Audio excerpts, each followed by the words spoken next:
Hello everyone, welcome to my channel. तो आज हम करने वाले हैं अपने रीडिंग कॉम्प्रिहेंशन का सेट नंबर 68। तो आज के इस सेट को स्टार्ट कर लेते हैं। देखो, आज का जो पैसेज है ना हमारा, ये गांधी जी के बारे में है। तो स्टार्ट कर लेते हैं आज के इस पैसेज को। Mohandas Karamchand Gandhi, whom the world called Mahatma or Great Soul, was the only political leader of our times to achieve a major revolution by means of policy of non-violence। तो देखो, जो मोहनदास करमचंद गांधी जो थे ना, उनको जो दुनिया है ना वो कहती थी महात्मा या फिर ग्रेट सोल। ग्रेट सोल मतलब कि जिसकी आत्मा बहुत महान है, जो इंसान बहुत महान है, ठीक है। तो महात्मा या फिर ग्रेट सोल इनको कहा जाता है।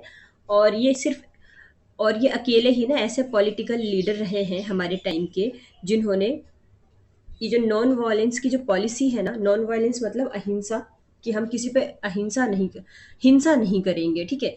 तो ये जो पॉलिसी है ना नॉन वायलेंस की, इसके आधार पर इन्होंने बहुत बड़ा एक मेजर रिवॉल्यूशन अचीव किया था, ठीक है। बहुत बड़ी एक तरह से क्रांति ला दी थी। He was born at Porbandar in 1869, being the youngest son of Karamchand Gandhi, Dewan of Rajkot. और देखो, इनका जो जन्म हुआ था ना वो पोरबंदर 1869 में हुआ था। पोरबंदर में, पोरबंदर ये गुजरात में है, ठीक है। और ये करमचंद गांधी के ना सबसे यंगेस्ट सन यानी कि सबसे छोटे बेटे थे। और ये जो करमचंद गांधी जी जो थे ना, ये थे दीवान थे राजकोट के, ठीक है। अच्छा, तो यहाँ पे एक चीज को लेके कंफ्यूज नहीं होंगे। देखो, जो गांधी जी के पिताजी है ना, उनका नाम था करमचंद गांधी, ठीक है। और यही राजकोट के दीवान थे, ठीक है। He was married at 13 to Kasturba. और इनकी शादी ना गांधी जी की जब 13 ईयर्स में ही हो गई थी कस्तूरबा से, ठीक है। In September 1887, having given his mother a solemn vow to observe strict vegetarianism, he was sent to London to study law। अब देखो, सितंबर सॉरी सितंबर 1887 में क्या होता है कि वो अपनी मदर को ना एक प्रॉमिस करते हैं। सोलेम, देखो सोलेम का मतलब होता है एक सीरियस होना, और बाऊ का मतलब होता है एक प्रॉमिस होना, ठीक है। तो इन्होंने एक अपनी मदर से ना एक प्रॉमिस किया था। क्या प्रॉमिस किया था? देखो, कि ये स्ट्रिक्ट वेजिटेरियनिज्म यानी कि वेजिटेरियन रहेंगे, वेजिटेरियन वाली चीजें ही खाएंगे। तब इसके बाद क्या होता है, इनको ना लंदन भेज दिया जाता है लॉ की पढ़ाई के लिए, ठीक है। पर लॉ की पढ़ाई जाने से पहले इन्होंने अपनी मदर से प्रॉमिस किया है ये कि वो सिर्फ वेजिटेरियन ही खाएंगे, ठीक है। On the voyage and in his first London hotel, he almost starved to death because of this vegetarian vow। अब देखो क्या होता है, इनकी जो वॉयज होती है ना, यानी कि इतनी लंबी जो इनकी जर्नी होती है, इतना लंबा जो ट्रेवल होता है, जब ये फिर यहाँ पे लंदन के एक होटल में पहुंचते हैं। और ऑलमोस्ट क्या होते हैं, ये स्टार्व्ड हो चुके हैं। स्टार्व मतलब कि बहुत ज्यादा भूखा होना, भूख से मरना, है ना। तो क्या होता है कि इतने ज़्यादा भूखे होते हैं ना कि ऐसा लगता है भूख से अब मैं मर जाऊँगा, इनकी हालत ऐसी होती है। बट इनको फिर याद भी आता है कि वेजिटेरियन यानी कि मैं सिर्फ वेजिटेरियन ही खाऊँगा और मैं कुछ नहीं खाऊँगा, ठीक है। अच्छा, मैं आपको एक चीज़ बता दूँ, जैसे लंदन, ये यूके वगैरह में ना, यूनाइटेड किंगडम के आस-पास, यानी कि जैसे मैं कह सकती हूँ ब्रिटेन में, यहाँ पे ना 80 से 85% आप कह सकते हैं। यहाँ पे 85% लोग जो होते हैं ना, वो मांसाहारी होते हैं, मांस वगैरह ही खाते हैं। वेजिटेरियन यहाँ पे कम लोग होते हैं। बट अब गांधी जी ने अपनी मम्मी से प्रॉमिस भी कर रखा था कि वो सिर्फ वेजिटेरियन ही खाएंगे, ठीक है। नेक्स्ट पे चले। His shyness cut him off from all normal contacts, and he was so confused and puzzled at English habits that he decided to train himself for polite society by becoming a gentleman। अब क्या होता है, वो बहुत ज़्यादा shyness type के थे, मतलब बहुत ज़्यादा शर्मीले टाइप के थे।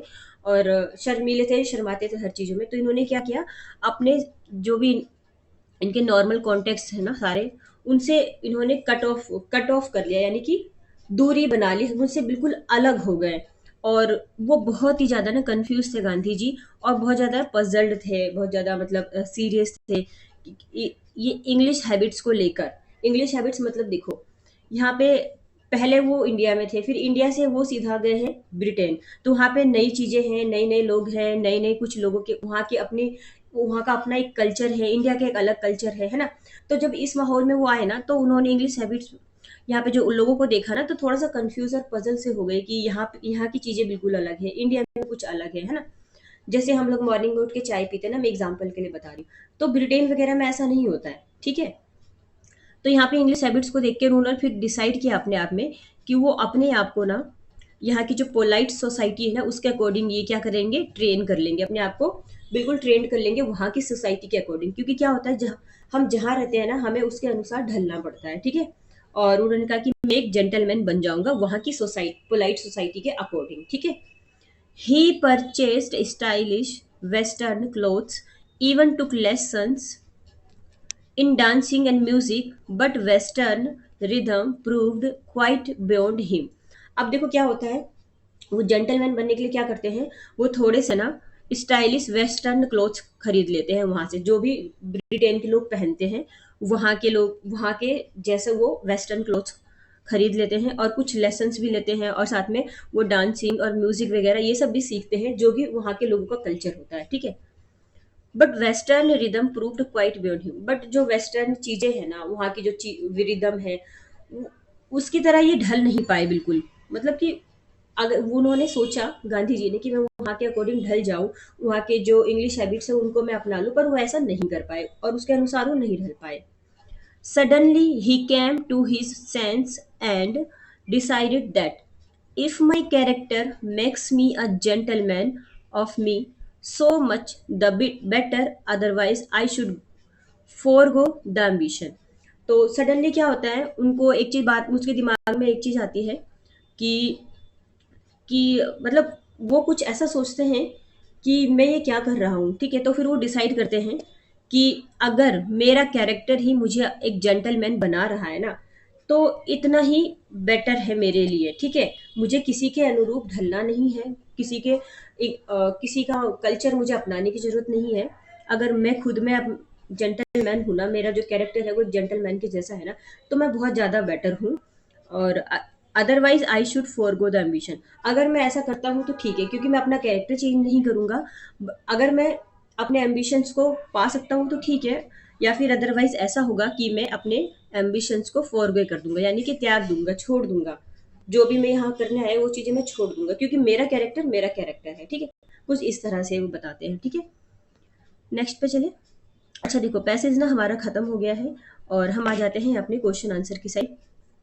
देखो फर्स्ट क्वेश्चन है हमारा, which of the following statements bears the genuine identification of Karamchand Gandhi in the context of the passage? अच्छा देखो, करमचंद गांधी जी के बारे में बताना है, 4 लाइन दी हुई है और हमें बताना है क्या सही है इनके बारे में, ठीक है। अब देखो फर्स्ट है हमारा कि ये हस्बैंड थे कस्तूरबा के। तो क्या हस्बैंड थे कस्तूरबा के? नहीं, ये तो गांधी जी के पिताजी थे ना, करमचंद गांधी। तो हस्बैंड तो नहीं हो सकते कस्तूरबा के, क्योंकि कस्तूरबा गांधी तो गांधी जी की वाइफ थी ना। तो ये गलत है। He was the Dewan of Rajkot, ये राजकोट के दीवान थे, बिल्कुल ठीक है, हमने भी पढ़ा ना, राजकोट के दीवान थे। He was the father of Mahatma Gandhi, ये महात्मा गांधी के फादर थे, ये भी बिल्कुल ठीक है। He was the Dewan of Porbandar, Porbandar के दीवान थे, नहीं, राजकोट के दीवान थे, ठीक है। तो देखो हमारा कौन कौन सा ठीक है, ऑप्शन नंबर बी और सी करेक्ट है। तो देख लेते हैं ऑप्शन नंबर बी और सी किस में दिख रहा है। देखो ऑप्शन नंबर ये सी वाले में बी और सी हमें दिख रहा है कि ओनली बी और सी हमारा करेक्ट है, तो ये हमारा option number C correct answer हो जाएगा, ठीक है। नेक्स्ट पे चले। नेक्स्ट क्वेश्चन है हमारा, महात्मा गांधी टुक अ सोलेम बाउ टू ऑब्जर्व स्ट्रिक्ट वेजिटेरियनिज्म।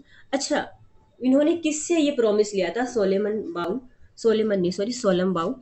तो ये इन्होंने प्रॉमिस लिया था अपनी मदर से, ठीक है, कि वो वेजिटेरियन रहेंगे, स्ट्रिक्टली वेजिटेरियनिज्म को फॉलो करेंगे, ठीक है। तो करेक्ट आंसर हमारा हो जाएगा हिज मदर, ठीक है, ये हमारा करेक्ट आंसर है। नेक्स्ट पे चले। नेक्स्ट है हमारा, देखो question number 3, which of the following incidents is quite sufficient to prove that Mahatma Gandhi was a man of rigid principles.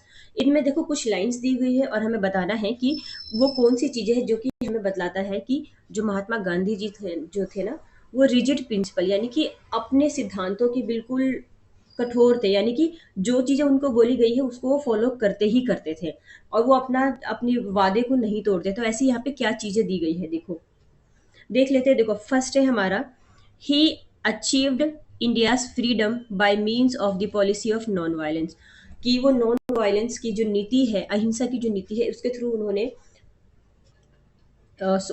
Freedom पाया, उन्होंने इंडिया को फ्रीडम किया, स्वतंत्रता दिलाई। तो ऐसा नहीं है, सॉरी, एक्चुअल में ये तो ठीक है बट हमारे पैसेज में ऐसा नहीं दिया हुआ है कि इस चीज के लिए काफी रिजिड थे, ठीक है। तो ये हमारा आंसर नहीं होगा। इन London he took lessons in dancing and music, London में जाके उन्होंने लेसन्स और डांसिंग वगैरह लेसन्स लिया डांसिंग और म्यूजिक का। तो क्या उनकी मदर ने ऐसा कुछ कहा था? नहीं। और ऐसा कहीं उन्होंने बताया भी नहीं कि मैं इसको करूंगा ही करूंगा, ठीक है। तो ये भी हमारा आंसर नहीं होगा। He observed strict vegetarianism even when he almost starved to death. जब वो मरने की हालत में थे ना, जब ऐसा लग रहा था उनको कि बस अब वो मर चुके हैं, तब भी उन्होंने स्ट्रिक्टली वेजिटेरियनिज्म को फॉलो किया। उन्होंने कुछ भी ऐसा नहीं खाया। हालांकि ब्रिटेन वगैरह में मांसाहारी लोग बहुत ज़्यादा होते हैं, मांसाहार वगैरह बहुत हर जगह हमें इजिली नॉनवेज आइटम मिल जाता है, ठीक है।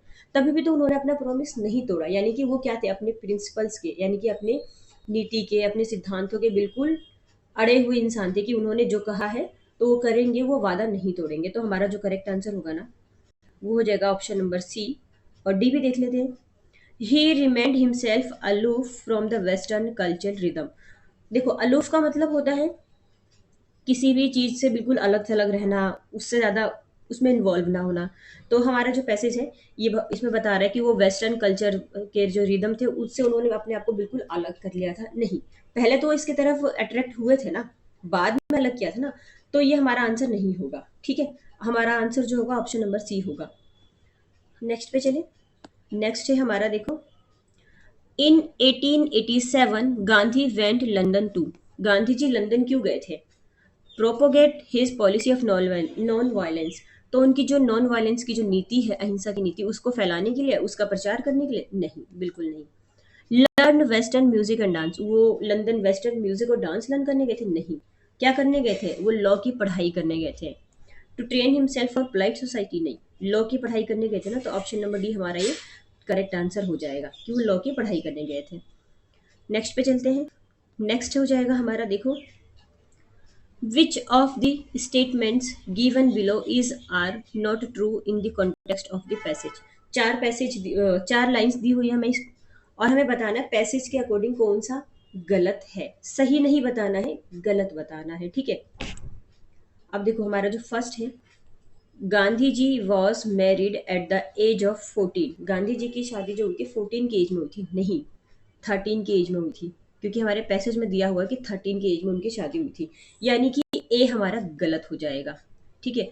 तो ए जिसमें है उसको भी हटा देते हैं ना हम साथ के साथ, हमारे लिए इजी हो जाएगा आंसर ढूंढना। इसमें ए है, हटा दो इसको, इसमें भी ए है, हटा दो। अब देखो हमारे पास दो है ऑप्शन, ठीक है। अब हमारे लिए आंसर ढूंढना इजी हो जाएगा। बी देख लेते हैं। At last he left all his attempts to make himself a polite gentleman on western standards.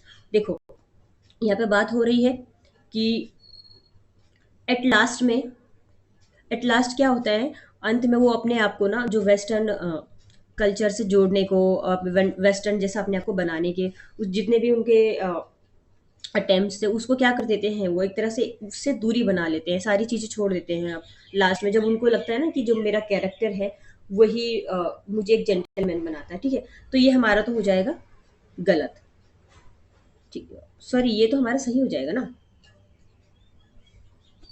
एक मिनट रुकेंगे। हाँ, बी तो हमारा ठीक हो जाएगा ना। अरे ये तो सारा ही चला गया, ठीक है। बी तो हमारा ठीक हो जाएगा, एक मिनट रुकेंगे। हाँ, बी हमारा ठीक हो जाएगा। सी ले लेते हैं कि London, in London he was cut off from all normal contact due to his over boldness. क्या ओवर बोल्डनेस की वजह से उन्होंने अपने सारे नॉर्मल कॉन्टेक्ट से कट ऑफ कर लिया था, दूरी बना ली थी? नहीं, बोल्डनेस की वजह से नहीं। जेंटलमैन बनने की वजह से, ठीक है। अ, ये तो गलत हो जाएगा हमारा। Gandhi ji led the revolution based on the principles non violence. और गांधी जी ने जो अहिंसा जो है ना, इनका जो नॉन वायलेंस, इसके जो प्रिंसिपल है उस पर आधारित एक तरह से यहाँ का जो रिवॉल्यूशन है उसको फॉलो किया था, ठीक है। तो हमारा जो डी है ये हमारा क्या हो जाएगा, डी हमारा ये भी सही हो जाएगा, ठीक है। तो हमें तो गलत बताना है ना, इसमें गलत हमारा क्या था, हमने देखा था फर्स्ट ये वाला गलत था हमारा, ठीक है। और बी, बी ये तो हमारे सही था, सी ये गलत था हमारा। तो ए और सी गलत है हमारा। और सॉरी, ए और सी गलत है हमारा, और हमें गलत ही बताना था क्योंकि यहाँ लिखा है ना नॉट ट्रू। शायद हमने थोड़ा सा गलत पढ़ लिया।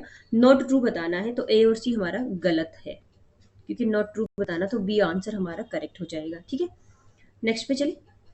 अच्छा देखो, हम आ जाते हैं अपने वर्ड मीनिंग के पास। सोलेम, सोलेम का मतलब होता है एक सीरियस पर्पस, डिटर्मिनेशन, ठीक है।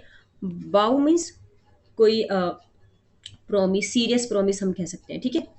वॉयज मतलब कि अ लॉन्ग जर्नी बाय सी और इन स्पेस, एक बहुत लंबी जर्नी को भी वॉयज ही बोला जाता है, ठीक है। स्टार्व मतलब बिकम वेरी वीक और die because there is not enough food to eat, यानी कि भूख से मर जाना, हमारे पास कुछ जब कुछ खाने को ना हो, ठीक है।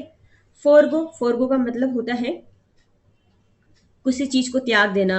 और to decide not to have और डू समथिंग, मतलब किसी चीज को करने का जो हमारा मन था ना उसको हमने त्याग कर दिया कि अब हम ऐसा नहीं करेंगे, ठीक है।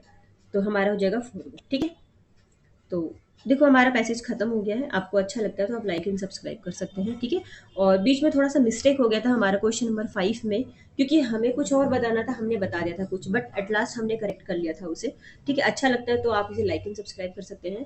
और सबसे इंपॉर्टेंट चीज़ है कि आप ये वोकेबलरी जो मैं डेली आपको 3 4 5 वोकेबलरी करवा रही हूँ उसको आप लिख लें और डेली याद कर लें, इससे भी आपका जो इंग्लिश है काफ़ी अच्छा हो जाएगा और काफ़ी अच्छे नंबर आप ला सकते हैं अपने एग्जाम में, ठीक है। So thank you so much.